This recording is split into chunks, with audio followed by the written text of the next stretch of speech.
400 अरब dollar की 2025 में पाकिस्तान की इकोनॉमी है, जिसको हम जीडीपी कहते हैं। 2.7% जो हमारा जीडीपी ग्रोथ रेट है, जो कि नेगेटिव से पॉजिटिव की तरफ आया है। उसके साथ साथ जो हमारी इन्फ्लेशन है, महंगाई है, वो इस टाइम 4% है, जो कि अभी नीचे आई है। पिछले कुछ सालों के अंदर ये 38% तक थी, जो कि ऑल टाइम हाई थी, 38% तक थी है। उसके अलावा जो इंटरेस्ट रेट है वो इस टाइम 11% पे है, ये भी आधा हो गया, 22% से 11% पर आ चुका है। पहली बार कई सालों के बाद जाकर हमारा जो इस टाइम करंट अकाउंट है वो सरप्लस में चला गया है। 2 अरब डॉलर का सरप्लस है हमारे करंट अकाउंट का।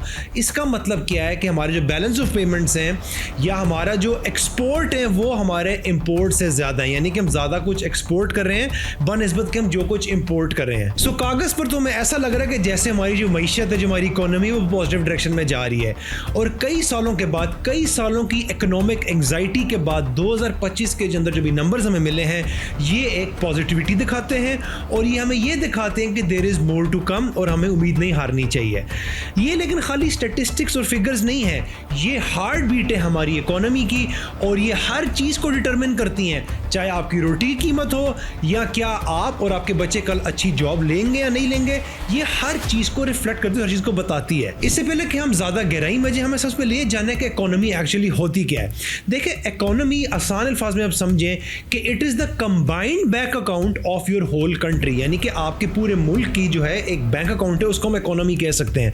मुल्क कितना कमा रहा है, कितना खर्च रहा है और उसके बाद उसके पास कितना पैसा बचता है। सो इसको हम आसान अल्फाज में इकोनॉमी कह सकते हैं। आप इस एनालॉजी को समझें। उसके अलावा इकोनॉमी को जब आप जानेंगे तो कुछ की टर्म्स है, कुछ ऐसी चीज़ों को आपको जानना ज़रूरी है तो आपको पता चले कि जब आप 2025 में इकोनॉमी की हम बात कर रहे हो या हम इकोनॉमी की बात इन जनरल कर रहे हो, तो ये टर्म्स हैं जो कि एनालिस्ट अक्सर यूज़ करते हैं और आप इनको अक्सर पढ़ेंगे अगर आप इकोनॉमी के बारे में पढ़ रहे हैं। सबसे पहले हम जीडीपी की बात करते हैं।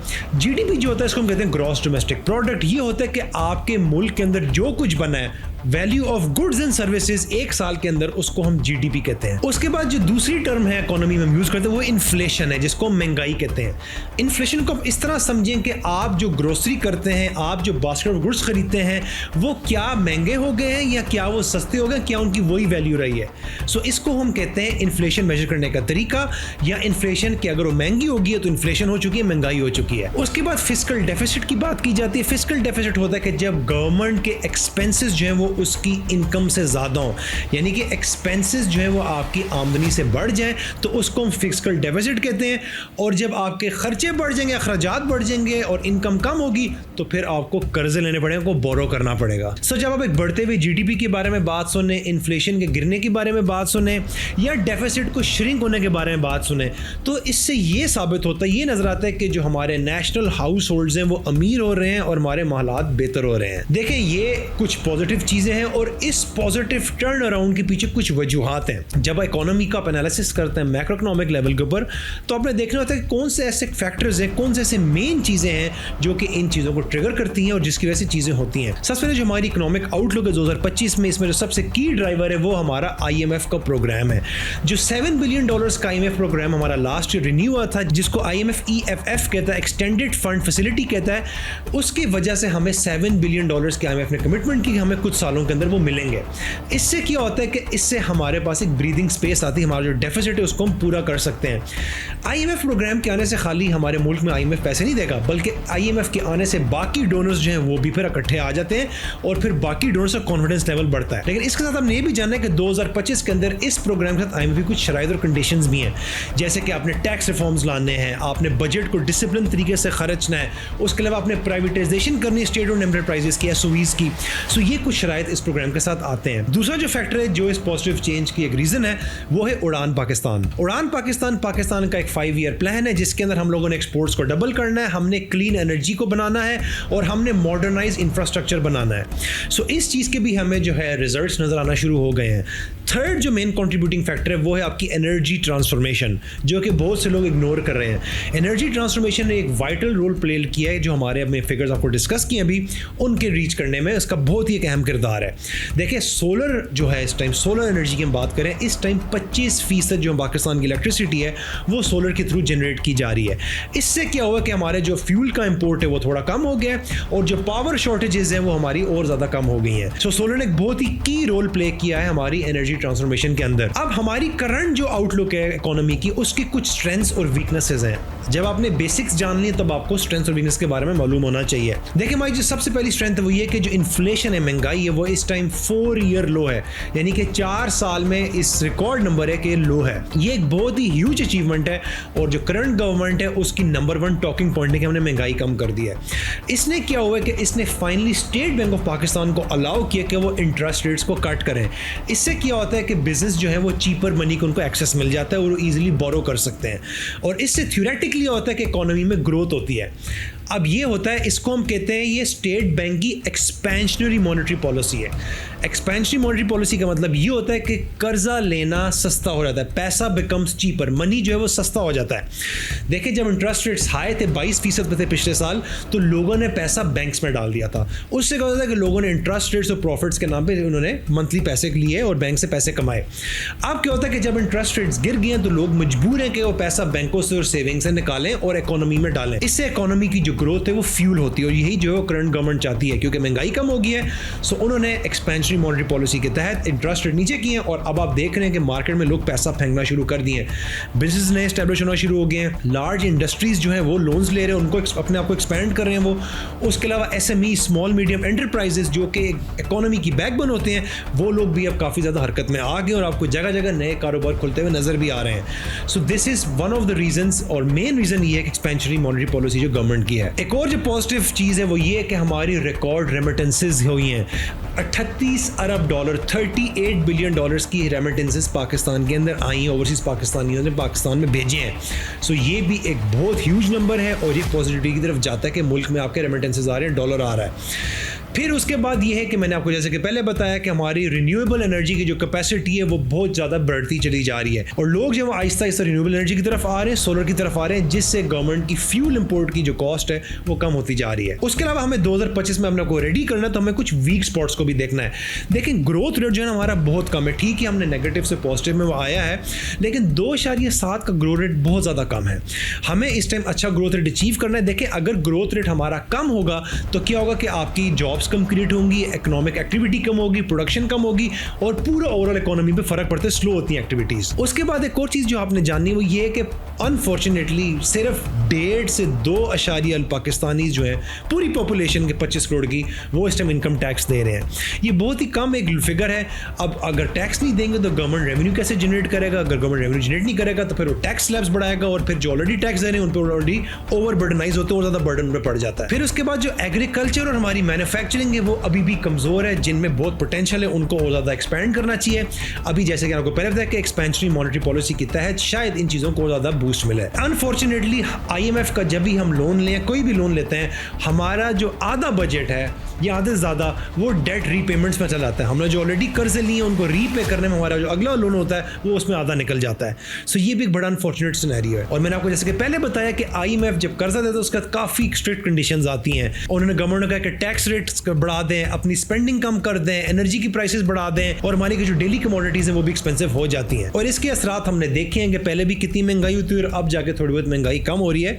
लेकिन ये एक रिपल इफेक्ट होता है कि जब आप पे प्रेशर आता है तो फिर आपको फिर इकोनॉमी जो सफर करती है। सो अब हमने ये देखना है कि कौन विनर है और कौन लूजर है। इस पूरे सिनेरियो के अंदर कौन जीत रहा है और कौन हार रहा है। देखिए एवरेज पाकिस्तानी इस टाइम ये समझ रहा है कि उसको इस पॉजिटिविटी से, इस रिकवरी से क्या फायदा, उसकी तो लाइफ स्टाइल पे कोई असर नहीं पड़ा। देखिए आपको ये समझना है कि जो भी स्टेबलाइजेशन है, जो मैंने आपको चीजें बताई हैं, इसको इंजीनियर किसके लिए किया गया और कैसे किया गया। देखिए जो विनर्स है ना इस पूरे सिनेरियो के, वो हैं वो लोग या वो कंपनीज जिनके पास लार्ज कैश रिजर्व्स हैं, जो फॉरेन करेंसी में उनके पास रिजर्व्स हैं, ट्रेड करते हैं, उनकी इनकम आती है।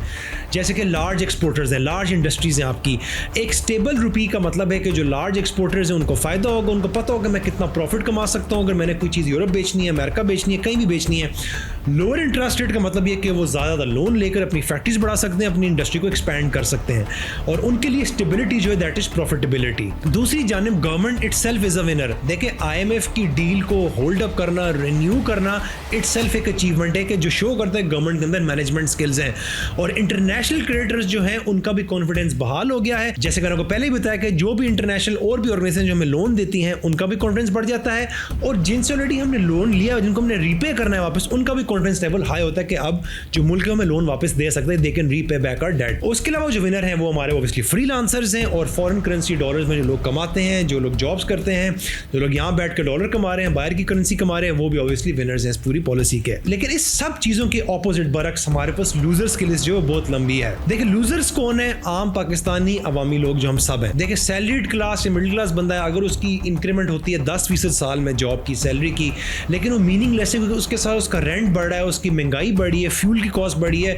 और काफ़ी चीज़ें उसके साथ लिंक्ड होती हैं जो कि बड़ी होती हैं। इकोनॉमिक्स में इसको कहते हैं कि नॉमिनल और रियल इनकम का जो फ़र्क होता है। देखिए नॉमिनल इनकम तो आपकी बढ़ गई है, फॉर एग्जांपल अगर आपकी 1 लाख सैलरी तो 10% बढ़ गया, इंक्रीमेंट लगा, आपकी 1,10,000 सैलरी हो गई है, लेकिन आपकी जो रियल इनकम है वो एक्चुअली कम हुई है, बिकॉज रियल इनकम जो होती है वो इन्फ्लेशन से एडजस्ट की जाती है। आप जो पहले चीज़ें, जो आपके पहले रेंट्स थे, जो पहले आपकी ग्रोसरीज थी, वो 1 लाख में जिस लेवल पे आती थी, अब हो सकता है वो 1.5 लाख तक पहुंच गई हो, लेकिन आपकी जो इनकम है वो सिर्फ 10% बढ़ी। आपकी इनकम जो 1,10,000 है, तो टेक्निकली आपकी जो रियल इनकम है उस पर कोई इफेक्ट नहीं, बल्कि वो कम हुई है उल्टा, लेकिन आपकी जो नॉर्मल इनकम है कागजों पे वो आपकी इनकम बढ़ी है। सो इकोनॉमिक्स में इस चीज़ पर थोड़ा सा इसमें डिफरेंशिएशन आ जाता है। सो ये चीज़ आपने देखनी है कि लोग अक्सर कहते हैं यार मेरा इंक्रीमेंट लग गया है, मेरे पैसे बढ़ गए, लेकिन मेरे बजट्स नहीं पूरे हो रहे, बिकॉज आपकी जो रियल इनकम है वो नहीं बढ़ी, आपकी खाली नॉर्मल इनकम बढ़ी है। फिर हम बात करते हैं SMEs की, स्मॉल मीडियम एंटरप्राइजेस की या बिजनेसेस की, जो मैंने आपको जैसे कि पहले बताया ये एक इकोनॉमी का बैकबोन होती है, इंजन होती है जो पूरी इकोनॉमी को, माशरे को चलाती है। देखिए आपकी जो लोकल नेबरहुड में बेकरी है या नाई की दुकान है, जो बार्बर है, उसके पास इतने फाइनेंसिस फंड्स नहीं है कि वो स्केल करे इतनी जल्दी कि वो 50% जंप इन इलेक्ट्रिसिटी प्राइसेस या महंगाई को बेयर करे। सो जब हायर टैक्सेशन होगी, कॉस्ट ऑफ डूइंग बिजनेस बढ़ जाएगा, सो लेस कस्टमर्स उनके पास आएंगे, और उनके पास सस्टेनेबिलिटी के लिए भी ज़्यादा ऑप्शंस नहीं होंगे, तब बैकअप नहीं होगा और वो सर्वाइव नहीं कर पाएंगे। सो SMEs जो हैं वो भी लूजर्स हैं, उनको बहुत ज़्यादा इस चीज़ का इफेक्ट होगा। देखिए 2025 में जो हार्डेस्ट हिट लोग हैं वो है हमारे डेली वेजेस, जो कि मजदूर लोग हैं। देखिए डेली वेजेस ने क्या करना होता है, उन्होंने रोज दिहाड़ी लगा के पैसे कमाने, घर आने, उन्होंने अपनी डेली अखराजात मीट करने होते हैं। उन्होंने डेली बेसिस पे कैलकुलेशंस की होती हैं कि यार आज मैंने इतनी मजदूरी की, इतनी दिहाड़ी लगी, मेरे अखराजात मैंने निकालने, मेरे रेंट्स हैं, मेरे बच्चों को खाना देना है, मेरे XYZ एक्सपेंसेस हैं। सो करंटली जो गवर्नमेंट के जो सेफ्टी नेट्स हैं वो बिल्कुल स्ट्रेच हो चुके हैं, बिल्कुल थिन है। तो इसका मतलब है कि आपका जो डेली वेज है, जो आपके मेजॉरिटी ऑफ द लोग हैं वो इस टाइम वल्नरेबल हैं, और महंगाई जो है और जो हार्डशिप इस टाइम है, हार्ड टाइम उनको हिट कर रहा है, और बहुत ज़्यादा हिट कर रहा है। सो दे आर द पीपल जो इस टाइम सब ज़्यादा इफेक्ट हो रहे हैं, मुतासर हो रहे हैं इस करंट इकोनॉमिक सिनेरियो के अंदर। सो अभी हमारा फाइनेंशियल ईयर स्टार्ट है, हमारा जो फिस्कल ईयर पाकिस्तान में होता है वो जुलाई टू जून होता है। सो अभी भी आगे काफ़ी टाइम है, और हमने देखना है किस तरह की चीज़ें अनफोल्ड होती है और कैसे आपकी इकोनॉमी किस डायरेक्शन में जा रही है। सो कुछ रिकमेंडेशन जो भी मैं आपसे डिस्कस करूंगा। देखिए सबसे पहले जो है टैक्स नेट को ब्रॉड करना चाहिए, जिसमें हमें एग्रीकल्चर, रियल एस्टेट और रिटेल को लाना चाहिए। खाली सैलरीड क्लास टैक्स देती रहेगी, सैलरीड क्लास ने ऑलरेडी इतना टैक्स दी, और ज़्यादा टैक्स देते रहेंगे, वो मजीद उन पर बर्डन पड़ता रहेगा। टैक्स की स्लैब्स थोड़ी बेहतर हुई हैं, अभी टैक्स कम हुआ है, लेकिन उसके बावजूद भी salaried class is the only class जो कि टैक्स ज़्यादा देती है, और वही टैक्स नेट के अंदर आ जाते हैं, और उन पर मजीद बोझ पड़ता जाएगा। जब तक आपका टैक्स नेट ब्रॉड नहीं होगा, so only the people who are already giving tax they will be further crushed. उसके बाद सेकंड चीज़ ये है कि प्राइवेटाइज करना पड़ेगा लॉस मेकिंग एंटरप्राइजेस को, स्टेट एंटरप्राइजेस को, SOEs को प्राइवेटाइज लाजमी करना पड़ेगा। इवन IMF ने भी एक बात कई बार कही है कि लॉस मेकिंग एंटरप्राइजेस जैसे कि PIA है, स्टील मिल्स, इनको प्राइवेटाइज करना पड़ेगा, ताकि जो स्टेट किटी है, जो गवर्नमेंट के पास पैसा है, स्टेट के पास पैसा है, वो सही जगह पर लगे और लॉसेस कम से कम हो, स्टेट कम से कम लॉस बेयर करे। थर्ड चीज़ very important, that is to invest in people, invest in education, invest in skills, invest in this youth. हमारी 65-70% यूथ उस पर इन्वेस्ट किया जाए, उनकी स्किल्स पर इन्वेस्ट किया जाए, खवातीन की तालीम और स्किल्स पर इन्वेस्ट किया जाए, हाई स्किल जॉब्स की उनको तैयार किया जाए। उसके बाद एक और रिकमेंडेशन ये कि एक्सपोर्ट्स को बूस्ट किया जाए, खास तौर पे IT एक्सपोर्ट, एग्रीकल्चर टेक्नोलॉजीज को एग्रीटेक कहा जाता है, और value added goods and service को एक्सपोर्ट किया जाए। सो टेक्सटाइल, लेदर, स्पोर्ट्स के साथ साथ हमें इन चीज़ों को भी आगे बढ़ाना है, खास तौर पे आईटी को, एग्रीटेक को, जिसमें बहुत ज़्यादा ह्यूज पोटेंशियल है और आरओआई रिटर्न इन्वेस्टमेंट बहुत ज़्यादा है इसके अंदर। सो इस चीज़ के ऊपर भी काफ़ी ज़्यादा काम करने जाने वाला है, काफ़ी ज़्यादा काम हो सकता है और मोस्टली जो यंग एंटरप्रेन्योर्स है, यंग लोग हैं, वो इन्हीं फील्ड से ज़्यादा वाबस्ता है। So let's give them a chance ताकि आपकी आईटी एक्सपोर्ट्स बेहतर हों। देन रिन्यूएबल एनर्जी को एक्सपैंड करें, मजीद एक्सपैंड करें। हमने ऑलरेडी देखा कि हमारा इस टाइम करंट जो मुल्क है 25% सोलर पे चल रहा है।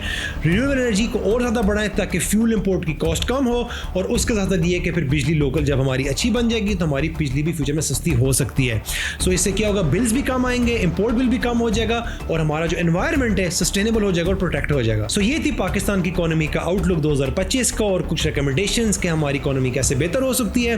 देखिए 2025 में करंटली पाकिस्तान की इकोनॉमी ने इसको पहले बताया, मैंने स्टैट्स शुरू में बताया आपको, इमरजेंसी रूम से बाहर निकल चुकी है, लेकिन अभी भी मेडिसिन के ऊपर है ये।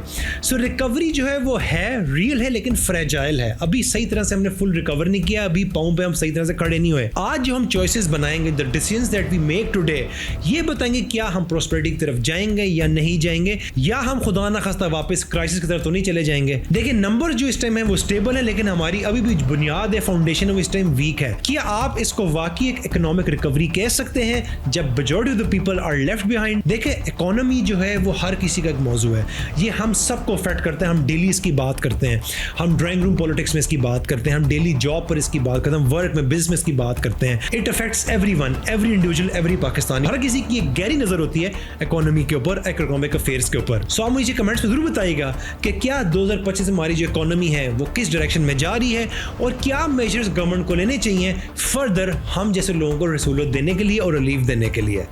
और उसके अलावा आपके सामने कोई और भी क्वेश्चन है तो आप मुझसे वही पूछ सकते हैं और मेरी अगली वीडियो की रिकमेंडेशन आप मुझे नीचे कमेंट्स में दे सकते हैं।